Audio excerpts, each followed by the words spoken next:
All right, so here's an episode I absolutely did not want to make today, but definitely got to talk about it. Enzo Fernandez has objectively and in all ways completely wild out on his Instagram Live. He was on the bus with his team, the Argentinian team, after they won Copa America, and they were chanting, excited about their victory. And on Enzo's Live, they were chanting very racist remarks, racist chants towards French players. It is often known that French players do have some African descent within their backgrounds, and commonly France is often known as the Premier Federation. So people tend to look at it the wrong way when these players decide to play for France, but in all the ways these players are from France. They are French, so these remarks, these chants are extremely xenophobic, extremely racist. So yeah, Enzo definitely wilded out, made a mistake, messed up, made racist remarks. Yeah, he I honestly just jumped in this video. Usually, like I kind of like plan these things, but I'm definitely kind of shooting off the cuff a little bit more here with this one. I'm definitely very, very angry with the player. I think there are enough fans that aren't taking this seriously. I think this is a very serious offense. Not only did he offend just players that he works with, he offended just as he should have offended the entire football community, just and offended just people in general. It was a racist remark towards people. He mistreated human beings. I think while I don't think Enzo is a terrible person, I think he did make a very he was chanting very obscene things about a group of people that you just can't treat people that way. I think it's especially where we are. I think racism in football is definitely being highlighted as it should be. Not enough is being done to kind of counteract these, but definitely a time where players like Vinny Jr. are going through situations where they're bringing these things to the light, and for Enzo to be on his own live stream doing this, I know there's other players. I care about the other players. I'm not going to talk about the other players. I think that's kind of a bad way for Chelsea fans to kind of look at that and use it because, oh, Garnacho was in the video. They don't. I mean, yeah, that's a point, but that's not where the focus should be. I think now I look to Chelsea, and when looking at Chelsea, I think there's honestly just two ways to go about this. You can deal with Enzo Fernandez himself in this situation, or you can use this situation to actually support the efforts being made to combat racism in the sport. If you want to go that way, you go. I know it's not as clean and cut as this, but you'll look into removing Enzo from this team. I think that will often come up with some sort of upfront pay, which makes this virtually impossible route for owners to take. Not impossible, but makes it a route that owners will not take and will avoid at all costs. But if you want to deal with the issue of racism in football, that's how you proceed. And as a Chelsea fan myself, as somebody who really is a big fan of the way this player plays, if Chelsea decided to go that route, which I do not expect them, I doubt that is even being discussed, I would applaud them, and I would honestly, I think I would support that. And I say that because not because I think Enzo needs to his life ruined because of what he did. Enzo will be a okay. Another team would sign him within a second, I think. But like I think they're set up to make a very big point of any ounce of racism is not going to be accepted in this sport, and I think this instant with this instance with Enzo gives them an opportunity to actually like combat the racism that we see in sports now.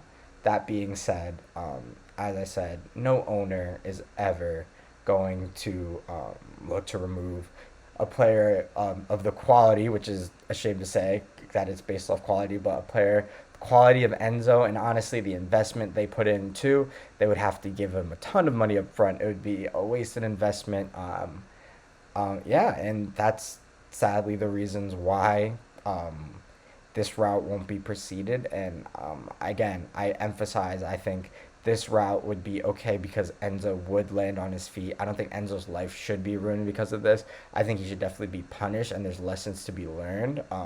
I think it would be in fair and justified for Chelsea to say we're done. We don't want to like we don't want you representing our club. I think I would actually be very proud to support a club that would do that. Yes, that would cause issues on the football field, but that's literally the point of making a stand like this. You're saying that we're putting these issues of racism. We're not going to stand for those above the game, which is how these issues should be played out. Now, putting the lens of Chelsea ownership on and kind of kind of having to give up some ground there and kind of play into how they would, I think a justified scenario through their lens is suspending Enzo through January. I think you can suspend him from games through January. I would believe if this is legally possible, I have to if you could have him train at the club and not represent him in games. I think that would be something I would align with as a fan. I think you would be punishing him for his actions. You'll be allowing him. He is an employee of the club, so we can have him work for the club, work in training, work for us as a club. But he doesn't necessarily need to represent us on the stage that is the Premier League. Yeah, we don't have to have him representing. He can work for the club in training, and yeah, be ready for when his punishment is up in January. I think suspending him through January would be fair. I think it would put the appropriate spotlight on the situation. I don't think it is enough because I think if we're looking at it and like enough and justified would be his removal from the club. Um, yeah. That being said, I think just going through it, if that's obviously if we are able contractually and legally to do that, I think suspending him through January would make all the right noise. It would show, it would be the direction towards making all the right noise, I should say. Obviously, the correct thing to do is impossible for a club to make the decision on.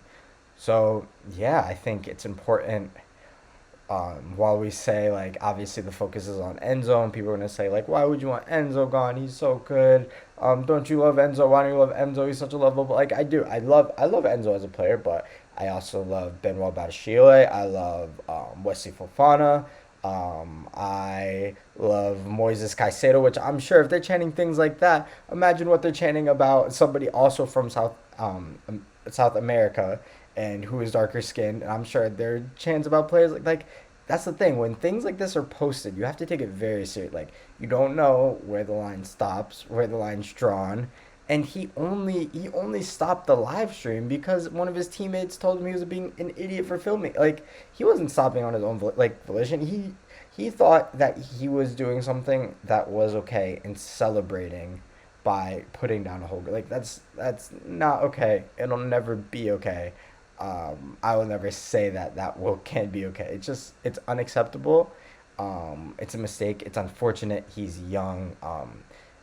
Chelsea obviously isn't gonna move on from him, but if they were to, I would applaud that because he's somebody that can land on his feet. I've seen athletes. Being around college athletes, I've seen people lose a whole lot more for a whole lot less. So Enzo would be fine if Chelsea decided to deal with this in the correct way. They obviously are not going to do that. So yeah, I think kind of the middle spot for me, if you call it, I don't even know, compromise, I guess I can call it, would be to suspend him through January. He can still work at the club. He's an employee of the club. He can still work there, but he doesn't have to represent us on the stages that are the games, the Premier League games that everybody tunes in to see. We don't have to have him represented, and let the announcers talk about him missing. Let us lose a couple games. Let us take a couple L's. The announcers talk about maybe if Enzo wasn't here because he made that stupid video or that stupid live stream, things would be better. I think that's how these things get better, and that's what we need to do. Um, so yeah, I think I'm gonna leave it there. This is a very, very terrible situation. Very upset with Enzo for what he did. I think he released some apologies. I didn't even read them yet, to be honest. Those things have been out since I've recorded. I haven't read it yet. So apologies if any unfair judgments have been made for me not reading that apology, but I'm sure it's ChatGPT or somebody wrote that up for him to share. So yeah, I'm gonna leave it there. And yeah, let's see how the club handles this, and hopefully you won't have to talk about anything like this again. Appreciate y'all turning into the video, and let me know what you think Chelsea should do with Enzo. Yeah, talk to you guys in the next video. Peace.